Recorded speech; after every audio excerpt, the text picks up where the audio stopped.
AEW 300 en moins de 300 secondes, même 150, et quel Dynamite exceptionnel. Chuck Norris ouvre le show et il a pas de temps à perdre, il leur donne un Texas Deathmatch à All-In pour le titre mondial. Il rajoute qu'il faudra le tuer pour que Moxley conserve ses ceintures, qu'il soit seul ou accompagné de ses sbires qui sont partout, dans nos villes, dans nos campagnes. Moxley débarque en moonwalk dans son jean trop serré, René dit lui en coulisses, il déclare que Eggman sera incapable de lui prendre le titre. Malheureusement la situation dégénère et Eggman sort une fourchette, certainement pour rendre hommage à Ravage, mais la punaise de lui débarque, Marina en rajoute et Claudio conclut le travail. Les Death Riders se cassent, mais l'ancien champion a certainement vu la sponsor Superman, se sent invincible, il se relève et demande si c'est tout ce qu'ils ont. Les Death Riders allaient revenir mais les Hobbs débarquent pour faire le save, Eggman prend la mallette de Marina et Moxley accepte finalement la stipulation. Purée mais c'est plus important cette mallette pour Moxley que la cage d'Eric Rowan et Marina Shafir prend tarif. Préparez-vous, ça va pisser le sang au Texas. All-In qu'on streamera en live avec la loi du catch sur Twitch le 12 juillet à 19h. Mercedes Moné conserve sa ceinture TBS contre Mina Shirakawa après un roll-up dans un bon petit match de 15 minutes. Devant Toni Storm qui jouait au 1-2-3 soleil avec elle-même, Toni qui fera une erreur de débutante en tournant le dos à la championne qui l'attaqua sur le coup, et moi qui pensais qu'elle allait faire une Steve Aoki avec le gâteau, bon bah elle l'a seulement léché, pourquoi je ne suis pas un gâteau. Les Bucks sont une limousine, voilà. MJF se qualifie pour le Gauntlet et continue à se friter avec Mark Briscoe, lui aussi qualifié, ils blablateront la semaine pro, mais Jet Speed débarque pour attaquer les champions par équipe, mais ils se font démonter. Kevin Nash demande quand même un combat à Benjamin pour collision, mais étonnante façon de les booker avant All-In. Takeshita et les Bucks ont battu Bandido, Kyle O'Reilly et Rodrickson par tomber, le match est incroyable, et si je dois le résumer à un move,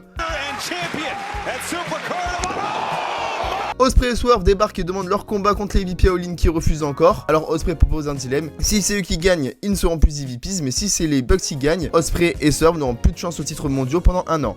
Après cela, ils ont gagné leur combat en tag contre Ralistico et Bismortos, le vrai gâteau IRL de Mercedes Moné. Et le main event qui m'a limite donné la chair de poule, le 7ème affrontement entre Ibushi et Okada, une rivalité historique. Leur combat à Wrestle Kingdom en 2020 il est dans le top 10 de mes combats préférés all time. Et le combat, un Ibushi en forme, même trop en forme, et un combat sans overbooking de 15 minutes remporté par Okada, c'était superbe. On aura quand même un petit peu d'overbooking à la fin, mais Kenny fait le save pour reformer les Golden Lovers, un petit tag à Dynamite la semaine pro et un Ibushi All-In. Est-ce que c'est trop demandé Tony Khan? Je sais pas, mais en tout cas le Dynamite était exceptionnel.